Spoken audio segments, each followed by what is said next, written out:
জনপ্রিয় মেম্বার মেজবাউদ্দিন মেজোর বিরুদ্ধে ষড়যন্ত্রমূলক মামলা দায়ের নিঃশর্ত মুক্তির দাবিতে সাংবাদিক সম্মেলন। সুপ্রিয় সাংবাদিক বিন্দুগণ, সালাম ও শুভেচ্ছা নিন।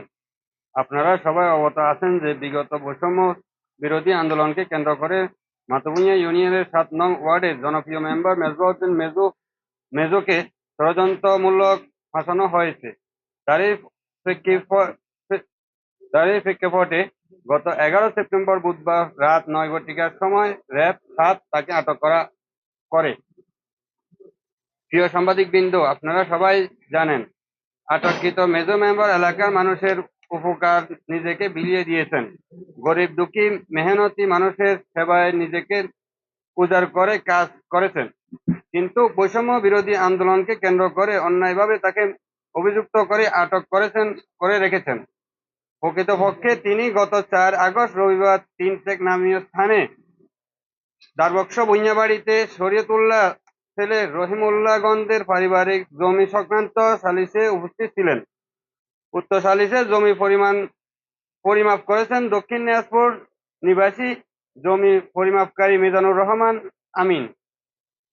তার উপস্থিতিতে সকাল ৯ ঘটিকা থেকে বিকাল ৫ ঘটিকা পর্যন্ত তিনি ফেনী নিউজ টুডে ওই বাড়িতে উপস্থিত ছিলেন, যা এলাকার সবাই জানেন। এই সম্পর্কে অত্র পার্শ্ববর্তী হয়ে তাকে উক্ত মামলা ফাঁসানো হয়েছে।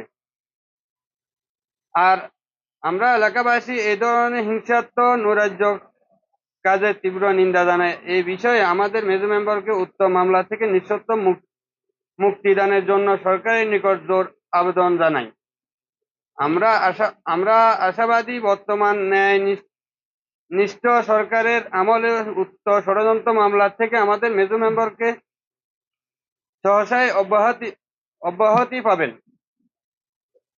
প্রিয় সাংবাদিক ভাই, আমরা আশা করছি এই বিষয়ে খোঁজ খবর নিয়ে সত্য ঘটনা প্রকাশ করবেন। আমরাও চাই বৈষম্য বিরোধী ছাত্র আন্দোলনের অভিযুক্ত সন্ত্রাসী আইনের আওতায় আসুক এবং শহীদ পরিবারের উপযুক্ত বিচার পাক। মেজো মেম্বারের মতো নিরীহ মানুষ যেন হয়রানি না করা হয় এবং দ্রুত মুক্তি দেওয়া হয়। আমরা এই বিষয়ে সাংবাদিকদের মাধ্যমে সরকারের নিকট জোর দাবি জানাচ্ছি। এলাকাবাসীর পক্ষ থেকে মিজানুর রহমান, রফিক, আব্দুল মালিক। ফেনী নিউজ টুডে, ২৪ ঘন্টা ফেনীর খবর।